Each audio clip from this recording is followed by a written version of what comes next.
Hello again, it's me Montala, and today I'm back to share another open world build showcase. So today I wanted to revisit one of my old favorite classes, favorite elite specs, and that is the Revenant class.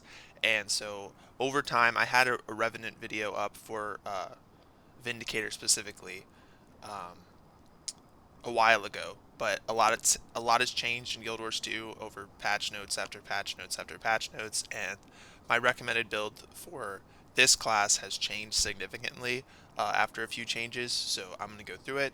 So today we're on this Power Vindicator, and I'm going to do a quick demo on the Golem, and then we'll talk about it. So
okay, so as you can see, there have been a lot of changes to this build, and uh, now that uh, we've moved away from certain traits and abilities, the damage has gone up significantly. So this is a really high damage output for an open world build, 22.9, and I'm going to explain why. So as a caveat, like this isn't the build I fully recommend in this form. This is like the most aggressive and offensive version of this build that I could offer.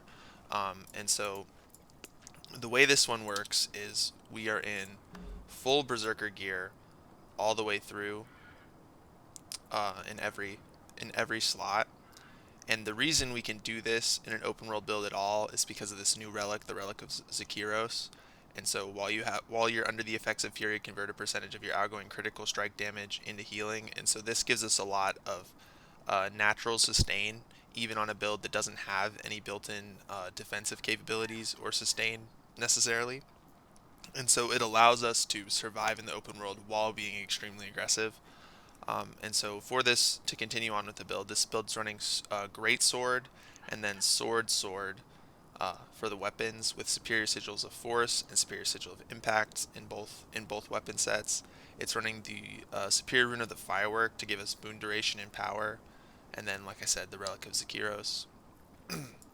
For for the legends for your stances, you're running the alliance stance, which is the typical Vindicator stance, and then on top of the Alliance stance, you're running Shiro. And the reason we're doing this is because by bouncing between these two legends, we can gain access to permanent quickness uptime. So via phase traversal, which you can't use unless you have a enemy targeted, but phase traversal gives you quickness, and then in the Alliance stance, you have Scavenger Burst, which also gives you quickness.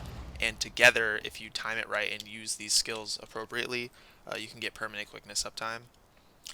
As far as traits, we are taking the Invocation line, the Devastation line, and of course the Vindicator line. So in the Invocation line, we're taking Rising Tide for increased damage when our health is above the threshold. We're taking Incensed Response, and this is where most of our might generation is coming from, so this is really important to take and understand how it works. So when you grant yourself Fury, you grant yourself might. And then thirdly, we're taking Broiling Mist, so this is why, if you saw in our equipment tab, we're only at 50% crit chance, but that's because Roiling Mist lets us crit cap at 50% with Fury. So we have 50% naturally from our stats, our armor stats, our gear stats, and then we have 25 from Roiling Mist, and then 25 from Fury, so that puts us at 100%. For miners, we have Contain a Temper, so gain energy when you break a stun. Uh, Not really that important. And then we have Ferocious Aggression. All damage dealt is increased while you have Fury. That's actually is important. 10% damage increase while we're under the effects of Fury. And then Invoker's Rage, so gain Fury when you invoke a legend. This is one of the places where our Fury is coming from, so every time we swap legends, we'll gain Fury when we're in combat. Next up is the Devastation line. So in Devastation, we're taking Aggressive Agility, which you might not see in action on the Golem, but movement skills grant resistance, so I think this is more important than the 5% damage increase you get from unsuspecting strikes. Resistance can be a very useful tool in open world because it blocks a bunch of different conditions, so like blindness, weakness, vulnerability, all these things no longer affect you if you're under the effect of resistance, so this can be very well utilized in open world to override some of the more debilitating conditions that really slow down a power build in the open world. In 1 sec.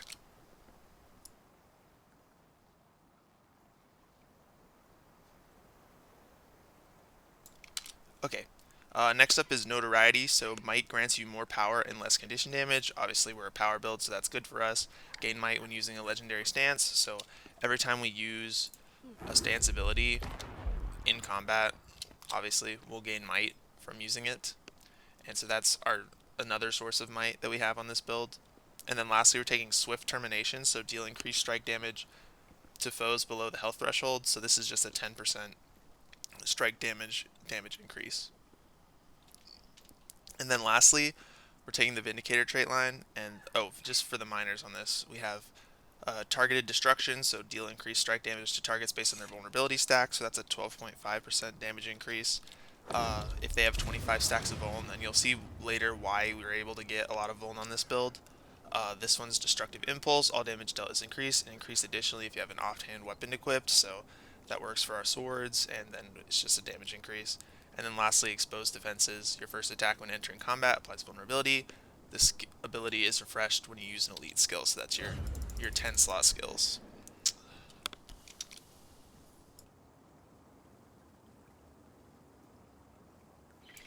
So then finally we have the Vindicator line. And the first thing we're taking is Leviathan Strength, so deal increased damage when your endurance is not full. So in case you don't remember, endurance bar is this one, so it's your dodge meter. So endurance helps you dodge. So when this bar is not full, you have 10% increased damage. Pretty self-explanatory. So you just want to be dodging a lot and make sure this endurance bar is not full when you're playing as Vindicator. Next, we're taking Ongsion's Trust. So this whole line, since the last time I did a Vindicator build, has been reworked completely. And so there's really not a great pick here among these three, but Ongsion's Trust allows us to deal with Shiro and his shenanigans because this legend utility skills just cost way too much energy. And this is your energy bar in case you've never played Revenant. If you've never played Revenant, you should just probably click off this video because this build's a little hard to play. But Shiro's abilities just cost a ton of energy, right? Like Phase Traversal's 30 energy all by itself.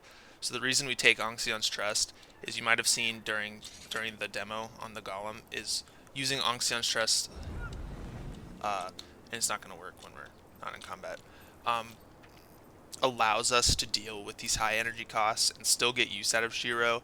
I still think that ArenaNet should come and do a balance pass on Shiro and just say, hey, these energy costs are too high, at least in PvE. In PvE, it's just like you can't actually press any of these buttons in PvE, right? Like Jade Winds all by itself costs your entire energy bar, and so it's just unclickable if you want to do any damage. Impossible Odds is actually not too expensive, but it has that 5 upfront cost, which makes it kind of annoying. And then Repulsed Shadows again, 30 for this one, and then 30 again for Phase Traversal. So that's why we're taking Ongsion's Trust, to get more energy to be able to interact with Shiro at all. And then lastly, we're taking, so this is another big change, is through a bunch of balancing shenanigans when they did the when they let the elite spec weapons become part of the general class weapons for each class. They had to do some balancing stuff and make Forerunner of Death really, really broken. And then on top of that, they made Vassals of the Empire really, really weak and kind of useless. And so we've switched from taking Vassals of the Empire to taking Forerunner of Death. And so Forerunner of Death, dodging now deals more damage but affects a smaller area. Outgoing strike damage is increased for a period of time upon impact. And so, as you can see, the Forerunner of Death, the passive effect, is plus 25% damage, right? So that's crazy. On top of it, it does a ton more damage than the regular dodge, which is only 700, and more, way more than the Imperial Impact dodge. And then on top of this, it also applies 5 stacks of vulnerability. So you can start to see how just so much of Vindicator's power is funneled through this one trait. And so if you don't take it, you're just kind of hamstringing yourself. And so that's why we're kind of forced now, if we want to do any damage, take Forerunner of Death. And just, whoa, one sec.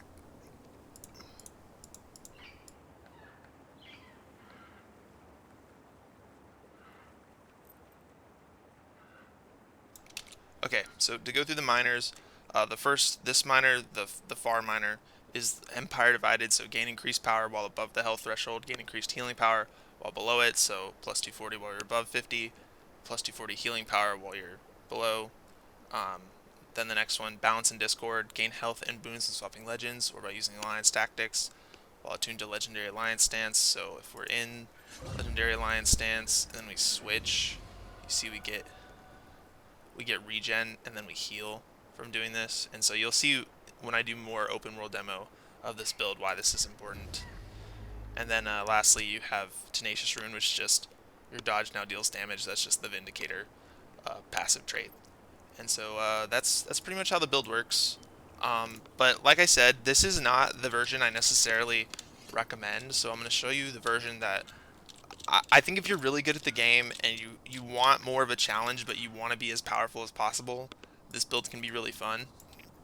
But I think the actual best way to play this is this next version, which I'm gonna walk you through. And it's the same build, but instead of Berserker set, it's a Celestial set, just to give us a lot more passive defensive capabilities and just clean up our boon uptime and just make the build easier to play. So really quickly, I'm gonna go over what this is and then do a golem. I'm gonna do a golem pull real quick, and then we'll go over what the differences are between the two setups.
Alright, and so that one I hit about 18-1. I've hit anywhere from like 18, 17 to like 19k on this. The Vindicator is just like really temperamental with like how you press the buttons, and I skill click all my utility skills, and that makes this a lot harder to play for me than maybe someone who has the correct, like more advanced key bindings. I learned how to play this game. I spent like 3,000 hours of this game just like being a total noob and skill clicking, and now I just am used to it. And there's really not a strong reason for me to fix that at this point. And I actually think it's useful to like be an advocate for the fact that like you don't need perfect skill bindings to play Guild Wars 2. I think it's valuable to understand that. It's like there are people who like will swear that what I'm doing is like super troll, but and it kind of is, but it doesn't matter in the long run. Anyway, besides the point. So 18-1, I've definitely gotten higher than that on this build, but that's a lot of damage. And so the difference in the gear sets, right, is that this is full Celestial now. So every single piece is now full Celestial gear. And so we're still running the Relic of Zakiros. I actually tried running the Relic of Rivers, which is like another pretty broken um, relic. It gives you alacrity and healing, but I just thought the passive regen just wasn't as impactful as I wish it would have been. And again, because we're on Revenant and Vindicator, and Vindicator is so energy starved, like there's just you want to press more buttons than you actually can on Vindicator. Um, Alacrity just made that even more apparent, and so it didn't really up our damage that much to have the Alacrity. Like it does up your damage to have the Alacrity, but it was way more impactful in my opinion to have this natural self-sustain off of doing damage. It just felt better in open world settings, so that's why I'm still running this Relic of Zakiros. But if you really want to like mess with the Relic of Rivers, you can. It's still good. And so yeah, so it's full Selly, and just a few things we had to change to make sure that we hit our crit chance cap is instead of Runes of the Firework, we're running Runes of the Pack. So this gives us a little even more boon duration again, just to give us more room on the quickness uptime especially. And then it also gives us more precision, and then instead of force impact, we're doing force accuracy as the sigils. But yeah, and this is the build I would actually recommend because it's a lot tankier, right? You have 3,000 armor and 2,600 HP as opposed to on the Berserker build where you have 2,300 armor and 19,000 HP. Again, you can get away with this if you're good at the game, but you're gonna struggle on some of the like hardest stuff, like doing like soloing like Heart of Thorns hero points, or if you're doing like a champion bounty or something. You're gonna have a hard time on the full Berserker because you're just gonna get deleted by some of the bigger hits that you can take on the build. So just a few things we're gonna go over about like how to play this build, because it does actually require just a little bit of understanding of Vindicator and making sure you're using the correct skills to get the most out of the build. So I'm gonna do just a quick overview of like the skills you need to make sure you're always using, and then I'll go demo it in the open world.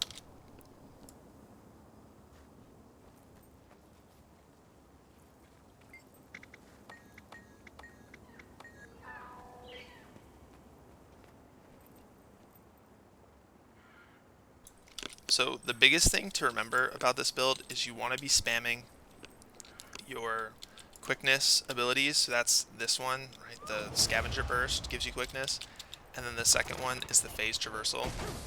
And so you need to make sure you're trying to use these off cooldown. So I would just use Phase Traversal. I would just only try to use Phase Traversal once per rotation, but I would try to use Scavenger Burst as many times as possible because it's half as expensive and it's got a faster cooldown and it gives you Fury, and it's just a better skill. Like again, going back to like why Shiro is bad, it's because Shiro just doesn't give you anything for the like insane amount of energy it costs. But it does let us use Shiro and use our legend swapping, which is nice. The next thing to think about on this build is to make sure you're using your movement skills to get resistance. So just to go through a few of them. So the first one is the Death Strike. This is a blink, so you get resistance from using that. The second one you have is Phantom Onslaught, which also gives resistance when you use it. The third one you have is Nomad's Advance, which does that, does a little leap. A fourth one you have, which you're not going to use as much, is Battle Dance. That moves you back, and that'll also give you resistance, and it gives you resistance naturally just from the ability to. So this is a good way to just cap out your resistance. And then lastly, you have Phase Traversal and Reposting Shadows, which are awesome movements. And again, so we're just weaponizing aggressive agility, and this will help us avoid just being hamstrung by weakness, chill, vulnerability, slow, all that stuff in the open world. And if you've been playing Janthir Wilds, like that stuff's really prevalent in that expansion, so it's really valuable to have this resistance as opposed to just the 5% damage increase, which you're not going to feel. You're definitely going to feel when you have a bunch of debilitating conditions that basically take your damage down by like 60%. And so the next thing is might generation and fury generation. So incense response, every time we use an ability that gives us fury, we gain might. So right when I use the scavenger burst, 7 stacks of might from that. Aggressive onslaught, I get more might. Death strike, I get more might. Use this one again, more might. And so you can start to see, you just need to use all these abilities that give you fury. So if you see, so Death Strike gives you fury, which is why it'll give you might. Phantom's Onslaught gives you fury, which is why it'll give you might. And Scavenger Burst gives you fury, which is why it'll give you might. And then you also get fury from swapping legends. So the legend's the one thing you can't force button there, but that'll also give you 5. But yeah, other than that, it's pretty simple. Again, like I said, you just want to spam the phase reversal and make sure that you're never letting your endurance get above, like, cap out. You just want to keep it, you want to keep Forerunner of Death on all the time. And so, and then I guess the last thing that you need to make sure you're doing is when you switch into, so if you do your rotation in Alliance stance,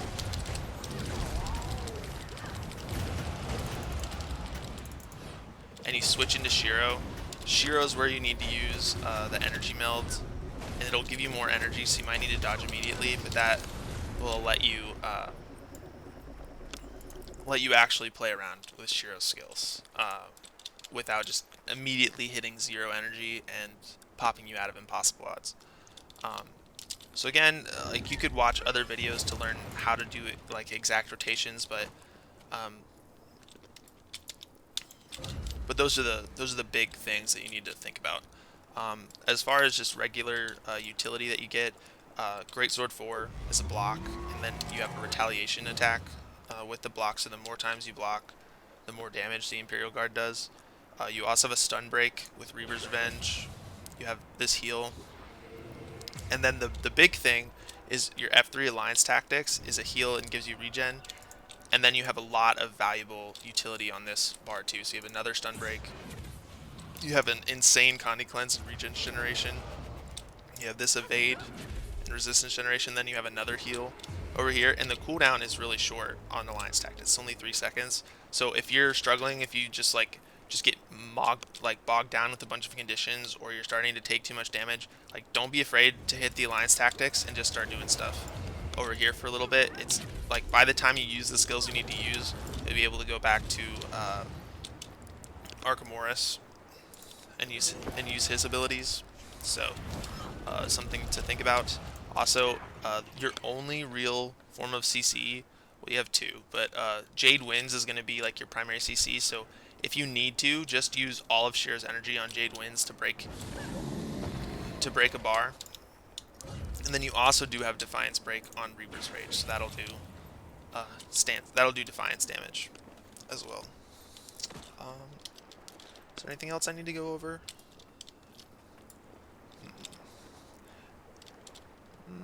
Not really. I think the only other thing is you probably don't want to press the Urn of St. Victor, but this can be useful if you see a big hit incoming. It's like, while this is channeled, you take 50% less damage, so you can use this to tank a huge hit and then get rid of it to heal back up.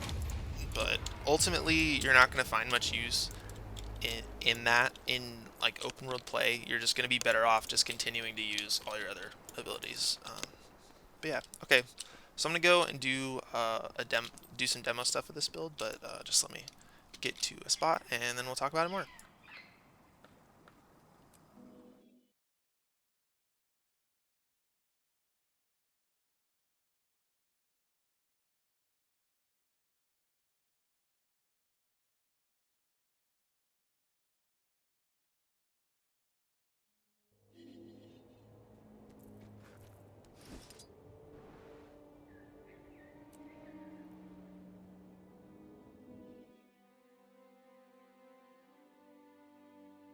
So the first thing we're gonna do is the mushroom hero point, just because I think it's a decent middle ground hero point to do, just to demo yeah, this build can hold its own on these more intense hero points. There are definitely harder ones than this, but Personally, I think open world builds don't necessarily need to be able to solo these. It's just like nice that they do.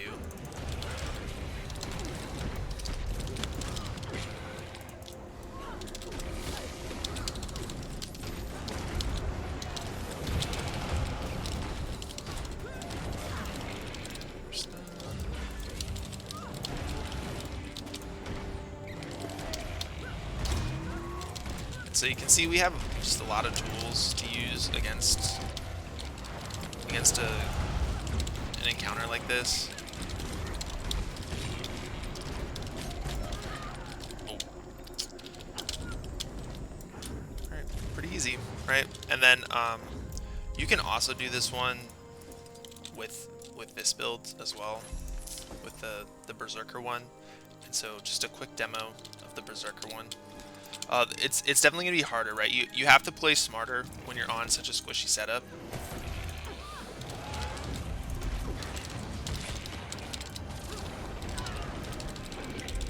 And I'm not playing very smart right now.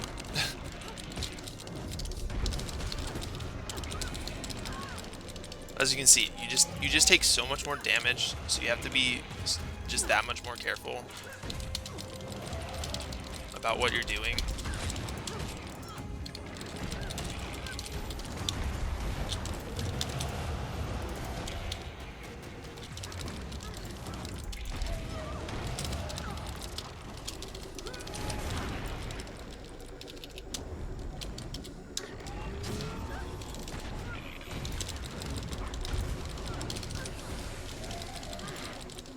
Right, and so you can start to see why I wouldn't necessarily recommend this one for open world, because you just get too low too quickly. But I mean, if you're playing better, this can be a cool challenge build to help you really think about being reactive and responding to threats. So if you don't just get like run over, if you play better, you can still get a ton of value out of this version. But again, I think the Selly version, it just is easier, right? I think it was even faster because you weren't struggling, because I wasn't struggling so much with staying alive, because I was just so much more tanky.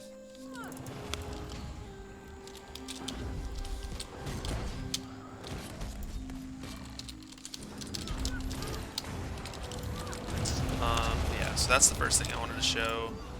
And then there's me using condition cleanse and things. Alright, so the next thing I want to do is just show you like how valuable this can be in a more like complex setting.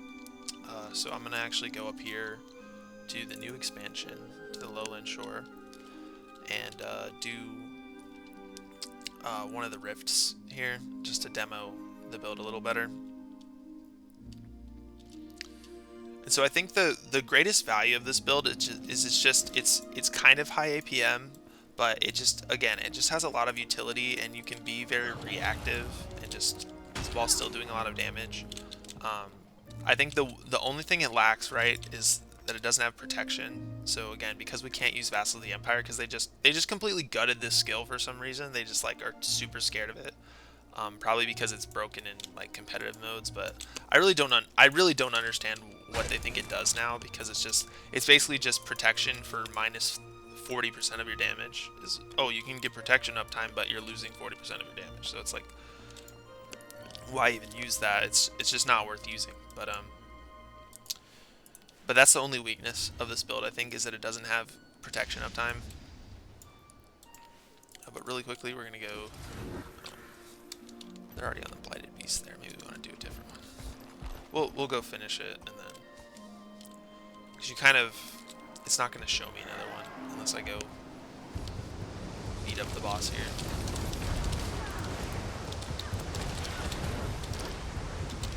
Alright, there we go, that one's done. We'll seal it.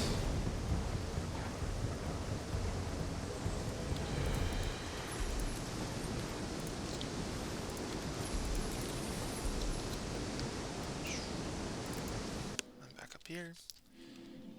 Right. And hopefully we can get one by ourselves. We might not be able to, but if I'm quick. Yeah, this one's far enough away. We should be good.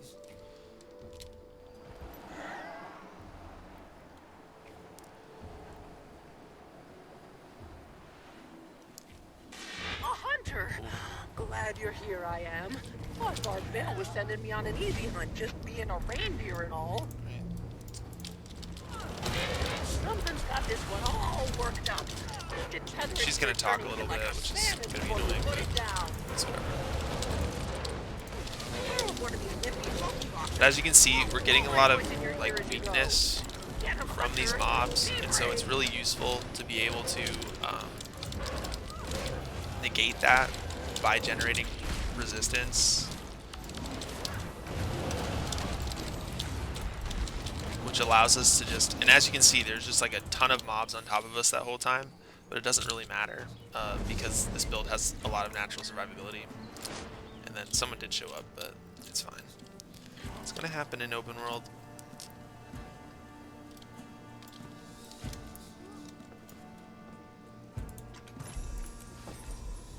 But I think this build is really fun, which is why I'm recommending it. I don't necessarily think it's like the greatest build of all time, but it's fun, and it changed a lot since the last time I did a video on Vindicator, so I just wanted to showcase that.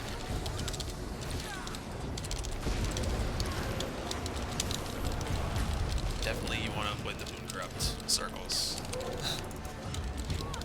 That's probably that's my biggest pet peeve with this expansion so far, is I think the creature design and like the enemy design and like what abilities they have is just like as annoying as possible in this expansion. Like Boon Corrupt, infinite evades on things like the Vow Raven and stuff, and like so like being around in Lowland Shore hasn't, like being around in this in Lowland Shore specifically really hasn't been very fun in my opinion, just because a lot of the enemies just have real like the most annoying possible things about their kit that just completely counter anyone who's trying to play well in open world. And again, these things don't feel bad if you're just like totally clueless and you're just like running a build with like no boons at all. Like those people are having a great time because Boon Corrupt doesn't affect them. But Boon Corrupt on a build like this, where you have like at some points like 10 plus boons, and then you just get constantly corrupted by these AoE fields, it's just like super annoying. But yeah, let's see. What else could I do to demo this build in the open world? I think one of the biggest benefits is that it's got a lot of movement and it's fast.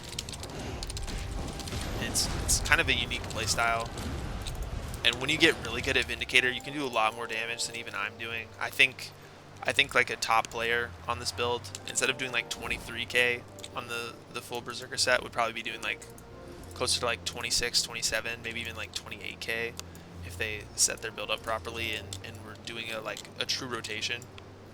So the benefit is just, again, weaponizing this Relic of Zakiros and just getting a ton of passive sustain out of doing high damage in the open world. And so that's why I think this build's fun. It also just gets stronger the more enemies are around you, because all of the like Scavenger Burst and Selfless Spirit and stuff are like AoE, and they get stronger the more people you hit with them.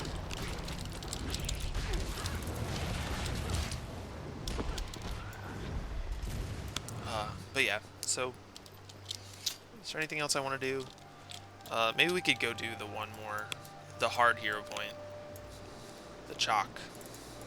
So I'm going to do the Chak, and that'll be the last thing I do. The Chak's a little harder. Again, I think this build, at the end of the day, if you're really struggling with something, DPS is a fake trait, and you can just, like, if you're really struggling with an open world encounter and you're like, I just keep dying anyway, like you just click Vassals of the Empire, and then you'll have protection and you don't have to worry about it. But again, I think you just lose so much damage, and it just feels wrong. It feels wrong to use such a weak Grandmaster trait. Somebody's already in here. Alright, we'll help this person.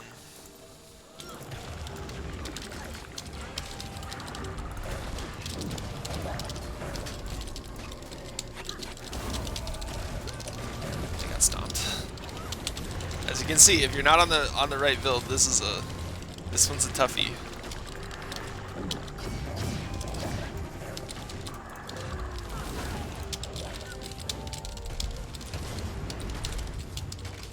Oh, they left. That's unfortunate. I wonder if they'll still get credit, I think, even though they left before I can finish. Anyway, so as you can see, if you're on the wrong build in this room, you just instantly die. So I'm gonna spawn this and hope we do well. Again, without protection, this one's can be a little iffy. Deal with the babies first, 'cause I don't like that.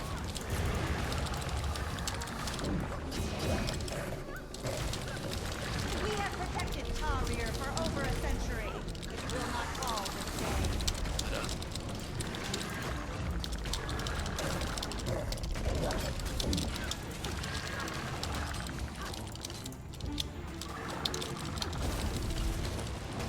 Same guy? Yeah, he's back.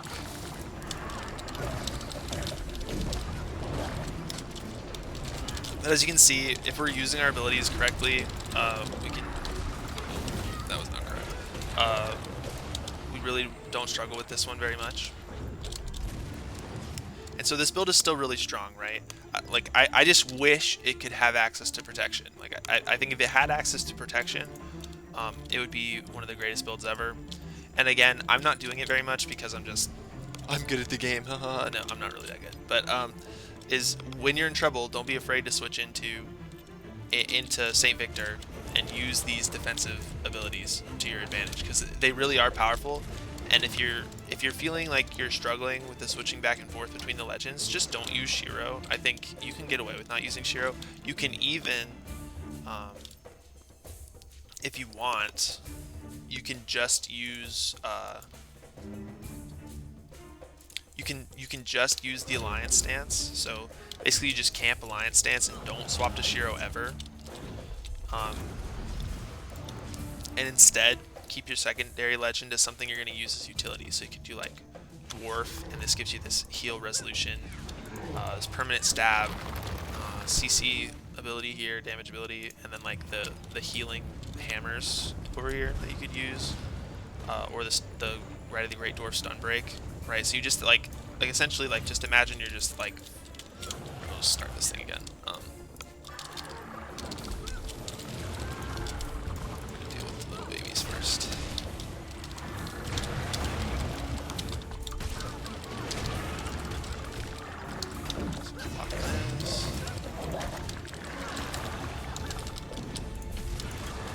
So imagine we get CC'd, but yeah, it's still there, so we're not gonna do it that time.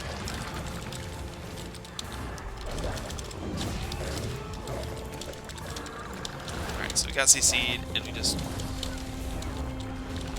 Right, so we switched to Great Dwarf is like...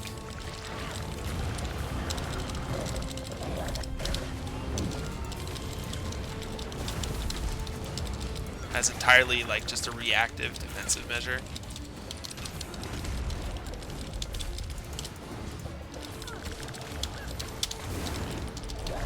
Didn't dodge that. Okay.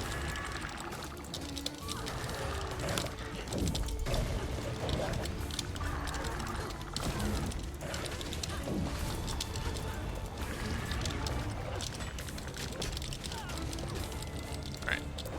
So as you can see, you can do a lot of different things. You could also, as like if you just want to completely be scared of everything, use Centaur stance as your secondary, and then you just come over here and you just spam your heals. Again, because you're in full Selly, you can really utilize every part of Revenant's kit and utilize every single legend to the best of its ability. You could even, if you just want to meme and use Legendary Demon stance, you can. But yeah, so this is Vindicator now. I think this build's fun. I've been trying to find reasons to hate it, like, because I think just conceptually the fact that you don't have the protection boon just like messes with my head, because I think it's so valuable in open world. But ultimately, it's still a really strong build. And even when I'm just completely memeing, just like talking about the build and stuff, I can take on this harder. It's not the hardest, but harder Heart of Thorns Hero Point challenge. And so yeah, this is Vindicator. Hopefully you like this build. Sorry for not doing buildcraft videos. I think I got the 9 out for the base classes, and now I'm just kind of waiting to get more ideas. I have some like goofy builds that I could share, but I kind of wanted to come back with this one first just because I think it's changed so much, and I think this is just a much more fun and engaging way to play Vindicator and to play Revenant in the open world now. So anyway, this is Mandala. Thanks for watching, and see you later. Bye.